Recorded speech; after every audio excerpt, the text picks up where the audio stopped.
Hello everyone and welcome back. This time we have got Dragon Ball Super, technically chapter 104, but it is a special one-shot. So sad we're not continuing the plot, that obviously went on hiatus since Toriyama's passing, and we got Daima, so that's great. But we're back with a little one-shot. I say little, it's quite a hefty little one-shot. So let's dive on in. So first page, we get a bit of a random opening where aliens are invading Earth, it seems. I suppose I still call it random, not that... I mean, Dragon Ball Z essentially started with aliens invading. Raditz is an alien after all. So bizarrely, these aliens are just making everything slimy and disgusting, which, out of context, is a bit confusing. So they continue making a more and more mess, but then the subordinate guy, the guy that looks like a bug, I guess, notices something behind his shoulder. He gets whacked by a golden deck brush and is confronted by a mysterious figure. And here we finally get the context. It's not actually Earth, an actual Earth threat. It is some sort of fictional setting. It's Clean God. The guy that Trunks and Goten, the comic book hero that Goten and Trunks look up to.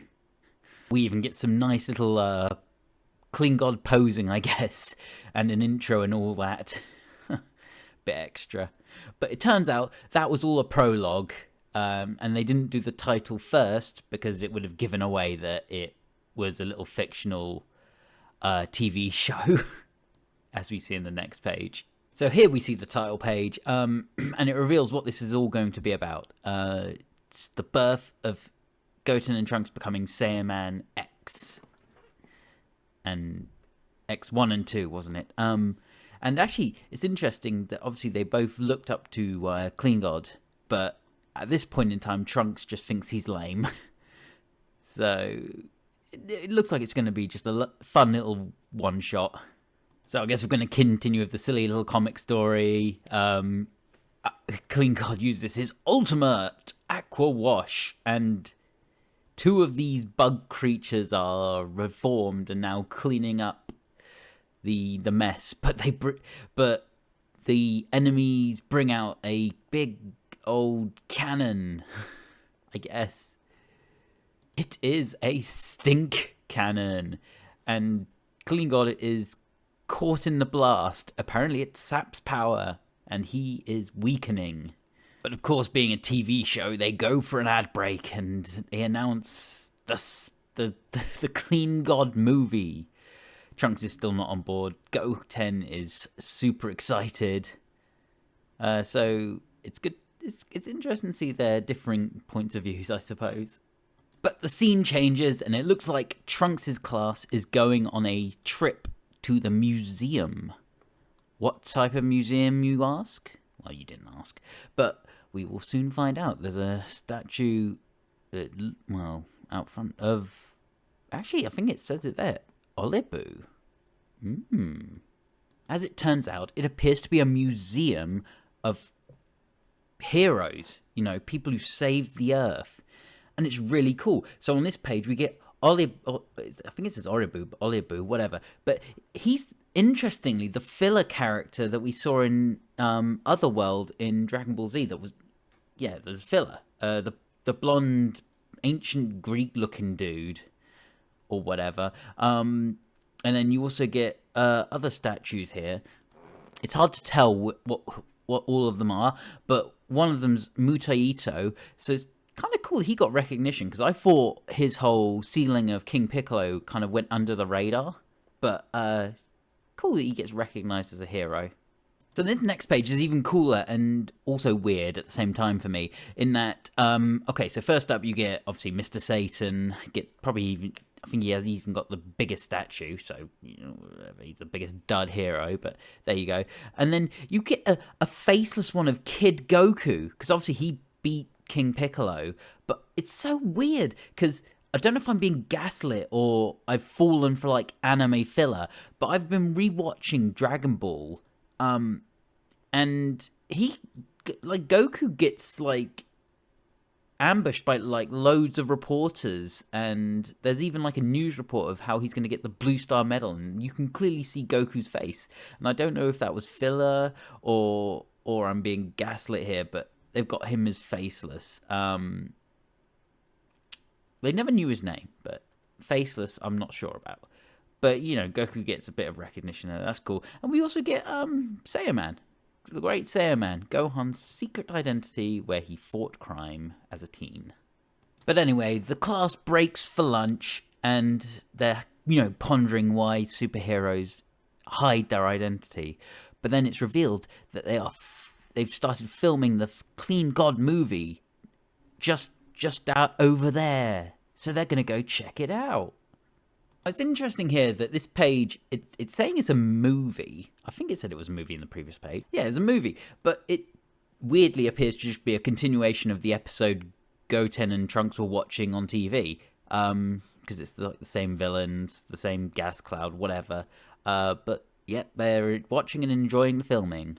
But things seem to escalate here. Someone in the crowd steals this, I guess, actor's bug helmet? And then the police show up pursuing someone, assumedly one of the ones who stole that helmet. So some criminals are afoot here. Okay. So these thieves stole a museum artifact, and it wasn't actors' like helmets they were stealing. They were stealing cosplay masks from people in the crowd and trying to kind of disguise themselves. But they did a very bad job, and they've already been discovered. And I love how this always happens in these Dragon Ball silly moments where they're going to grab a hostage and they grab the absolute worst person they could have grabbed, and they grab Trunks and try and use him as a hostage. So we kind of know how this is going to end up. So as expected, Trunks easily deals with the guy trying to hold him hostage. But no one seems to have realized Trunks did anything, thinks he just got like stomach cramps. But Clean God, as you noticed in the last panel, appears to have noticed something interesting. So Trunks is about to step in, acknowledging that he shouldn't really be using his powers in public.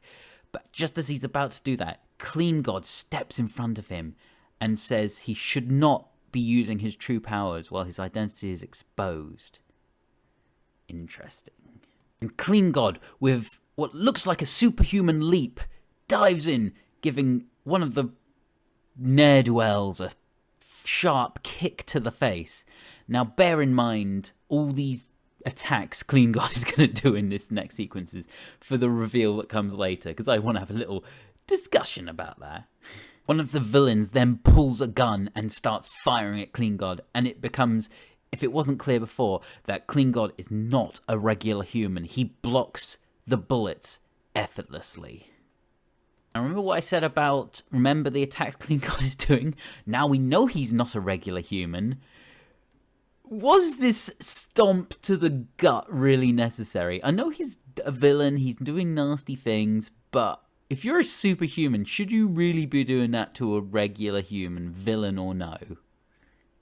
Yikes. But Clean God leaps again, and now, again, I call this excessive. He punches one of the villains square in the face. Obviously, Trunks has cotton on that this is not just a regular human as well. This isn't an actor. Something weird is going on. But the leader of the criminals now gets a proper hostage, one who can't defend herself, and he demands that Clean God reveals his identity, and Clean God addresses Trunks directly. It's actually a callback to the previous conversation they had when they were having lunch. Obviously, Clean God wasn't aware of, but why superheroes wear masks. It's not just to look cool. And again, on the subject of excessive force, he disarms the main villain and gives him a karate chop to the neck. I mean, sorry, this seems a bit much, even for nasty villainous people. But I guess he must have held back because the main villain is not down for the count. He swears his revenge, and Clean God disappears in a feat of speed. reappearing right next to Trunks. He asks Trunks if there are people he finds important, people he cares about, and Trunks thinks about those people and confirms, yes, they are. And you kind of get the answer to the earlier question from what the main villain says here. Just you watch. I'll find your friends and your family, and I'll kill them all. Heroes wear masks and keep their identities a secret to protect the ones they love from evil. And he finishes off the villain with a clean uppercut. Again, seems a bit excessive, but he's really nasty, threatening people's loved ones. He even releases the water in a fire hydrant to give him a soak. Add insult to injury. Using his super speed, he turns the erupting water into a whirlpool before unleashing his oath, declaring he's going to do his ultimate attack. Trunks, getting in on the whole roleplay thing, I guess, throws Clean God a brush, and he starts his ultimate attack. Ultimate Aqua Wash! And it just strips his clothes. What the heck? Oh, man. And oh, man, this whole double page shot is really cool. Like, the sun glistening behind Clean God, the water dripping, and Trunks admiring him now. It's really cool, really cool. But the villain is defeated. Everyone is impressed, including Trunks. But we jump forward a bit to after school. Goten, I love that he's still riding the Nimbus. He catches up with Trunks, who is now well into the Clean God fandom. He's playing the Clean God game.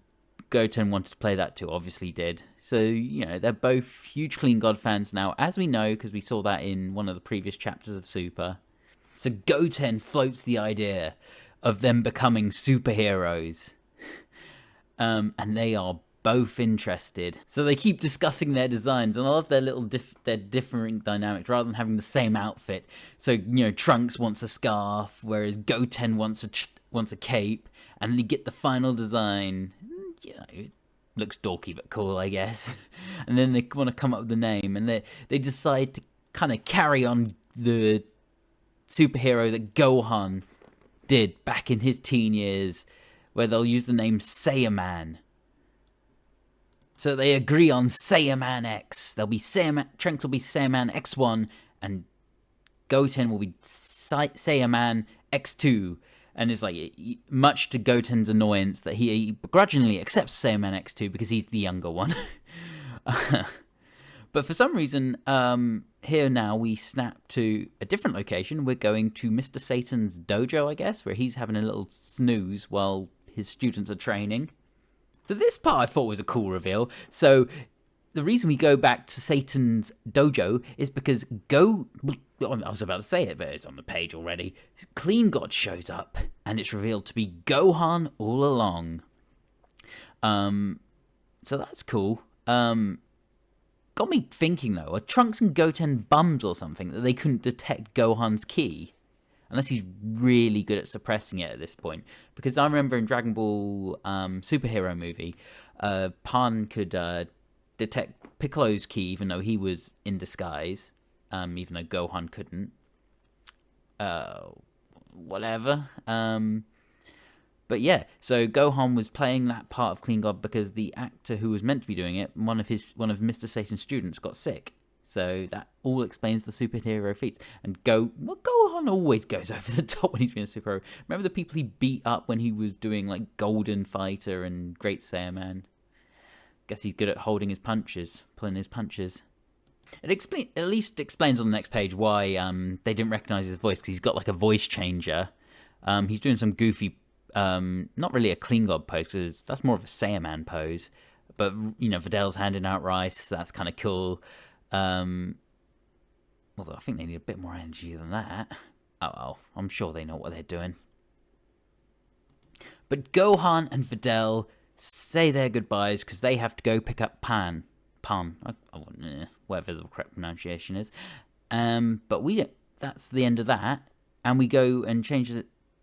we have a little jump ahead several days later, and there's another crime afoot. These chaps on motorbikes evading the police. But just as these criminals are about to hit a little girl crossing the road, somebody slams a giant Clean God sign in front of them. Oh, bit extra there. Whoever it is starts speaking on behalf of Clean God from behind the sign. But he's too busy out fighting aliens, so they'll fight in his stead, and two superheroes land, one with a cape and one with a scarf. I wonder who they are. And we get an amazing coloured shot of Gohan, Trunks and Goten in their Saiyaman X outfits. And that is where the chapter ends. So overall, that was a very fun chapter. It was good to see the Super manga come back, even if it was just for a little one-shot. It's fun to see the little origins of the Saiyaman X duo.